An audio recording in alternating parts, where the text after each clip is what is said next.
हरिओम। आज हम लोग क्लास 12th रुबाइयाँ पढ़ेंगे। ये फिराक गोरखपुरी की है। पहले हम रुबाइयाँ के बारे में समझेंगे। रुबाई उर्दू और फारसी का एक छंद या लेखन शैली है जिसमें 4 पंक्तियाँ होती हैं। 1 2 3 4 4 पंक्तियाँ होती हैं। इसकी पहली, दूसरी और चौथी पंक्ति में तुक, जिसे उर्दू में काफिया कहते हैं, मिलाई जाती है तथा तीसरी पंक्ति जो है वो स्वच्छंद होती है।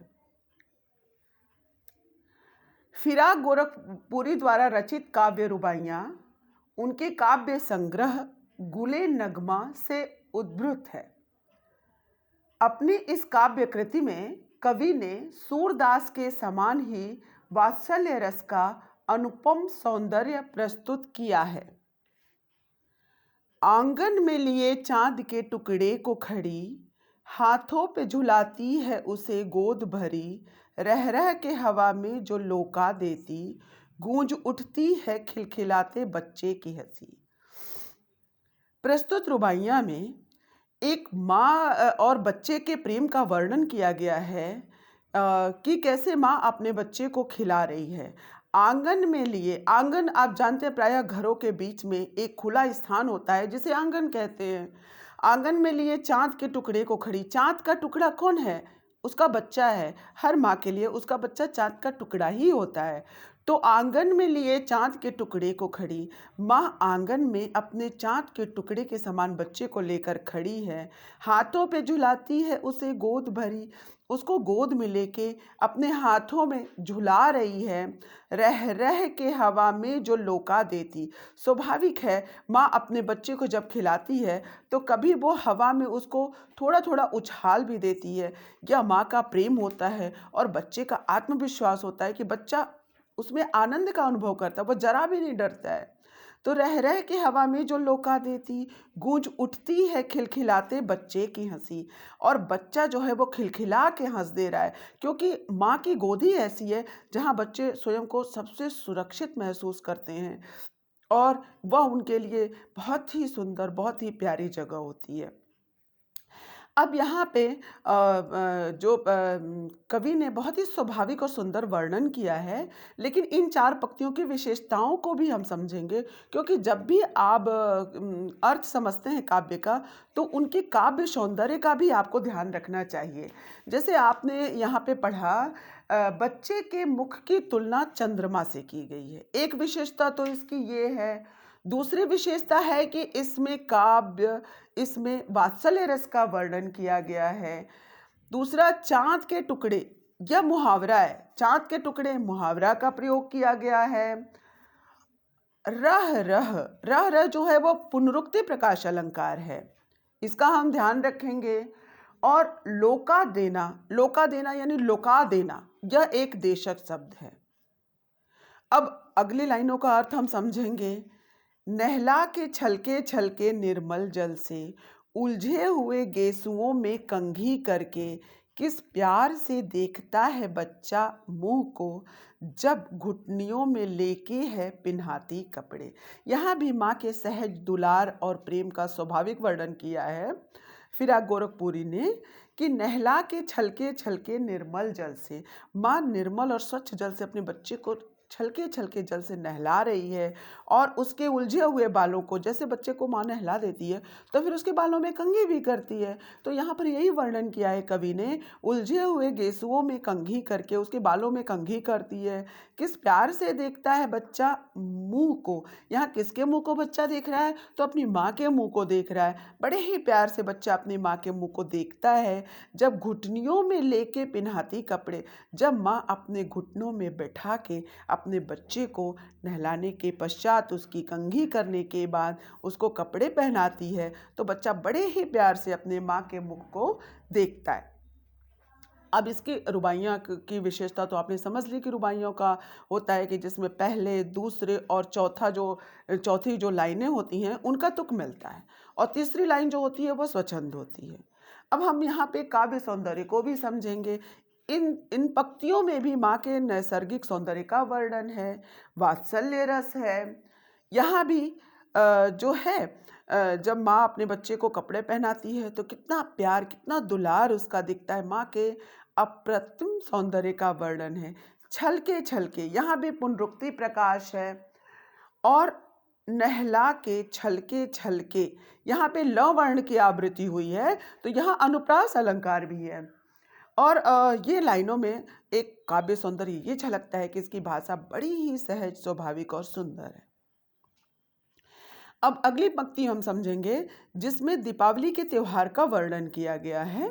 दिवाली की शाम घरे पूते और सजे, दिवाली की शाम घरे पुते और सजे, चीनी के खिलौने जगमगाते लावे, वो रूपवती मुखड़े पे एक नर्म दमक, बच्चे के घरौंदे में जलाती है दिए। यहाँ भी दिवाली की शाम घर पुते और सजे। देखिए, जब दिवाली का त्योहार आता है उससे पहले घर की खूब साफ सफाई की जाती है। तो यहाँ पर कवि ने इस लाइन में हमें ये भी बताया है कि दिवाली की जब शाम आती है तो घर पुते और सजे, यानी घर साफ सुंदर और सजे हुए होते हैं। चीनी के खिलौने जगमगाते लावे। हमें भी अपना बचपन याद है और आपको भी ध्यान होगा कि अब तो शायद बच्चे वैसा नहीं करते हैं, लेकिन जब चीनी के खिलौने बनते थे छोटे छोटे, जिनको बच्चे बड़े प्यार से खेलते फिर खा जाते थे, तो यहाँ पे यही वर्णन है कि चीनी के खिलौने जगमगाते लावे, यानी जो लावे और खिलौने, ये दिवाली में जो है वो दिवाली का प्रसाद होता है। तो यहाँ पर वर्णन किया उन्होंने कि चीनी के खिलौने और जगमगाते लावे हैं, वो रूपवती मुखड़े पे एक नर्म दमक। रूपवती मुखड़ा किसका है? यहाँ भी माँ का वर्णन किया गया है कि उसकी जो रूपवती मुखड़े पे एक नर्म दमक है। कब बच्चों के घरौंदे में जलाती है दिए, वह जो माँ है पूरे घर में दिए जलाती है और अपने बच्चे के मिट्टी के जो घरौंदे बने हैं उसमें भी वो दिया जलाती है। तो इसका बड़ा ही सहज और स्वाभाविक वर्णन किया है। अब इन पंक्तियों के काव्य सौंदर्य को हम समझेंगे। इसमें भी दिवाली की अनुपम, दिवाली त्योहार की अनुपम छटा का वर्णन है, रुबाई छंद है और रचना में ए आवृत्ति है, एक की आवृत्ति है जिससे इसकी सौंदर्य की वृद्धि होती है। आंगन में तुनक रहा है जिदियाया है, बच्चा तो है ही चांद पे ललचाया है, दर्पण उसे देके कह रही है माँ, देख आईने में चांद उतर आया है। अब यहाँ पर जैसे हम तो सूरदास जी का वात्सल्य रस का वर्णन है जिसमें कृष्ण जी भी चांद मांगते हैं माँ यशोदा से, तो यहाँ भी वैसे ही यहाँ पे जो कवि ने वर्णन किया है ना, तो इसको हम समकक्ष रख सकते हैं सूरदास के वात्सल्य वर्णन से। सूरदास जी के वात्सल्य वर्णन के समकक्ष यह वर्णन है कि आंगन में तुनक रहा है जिदियाया है। अरे बच्चा तो स्वाभाविक ही जिद करता है ना, उसे जो चाहिए तो चाहिए। तो यहाँ भी यही वर्णन है, आंगन में तुनक रहा है जिदियाया है। किस बात के लिए जिदियाया है? बालक तो है ही चांद पे ललचाया है। बालक को तो चांद ही चाहिए, उसको चांद ही चाहिए, उसकी लालच है कि वो उसे चांद चाहिए। दर्पण उसे दे के कह रही है माँ। अब माँ है तो चांद कैसे लाए? पर माँ तो सब कुछ कर सकती है, तो उसने दर्पण में ही चांद को उतार दिया अपने बच्चे के लिए। देख आईने में चांद उतर आया है, वो अपने बच्चे को बताती है, देख बेटा अब मेरे आईने में ही चांद उतर आया है, तुम इसी चांद को पाले और खुश हो जाए। अब यहाँ पर भी हम इसके काव्य सौंदर्य को समझेंगे। चंद्रमा चंद्रमा के लिए जो बच्चे का जो स्वाभाविक जिद का वर्णन है, यहाँ पर स्वभावोक्ति अलंकार है, वात्सल्य रस है, आईने में चांद उतर आया है। यह एक सुंदर और सटीक दृश्य वृंब निर्मित करता है।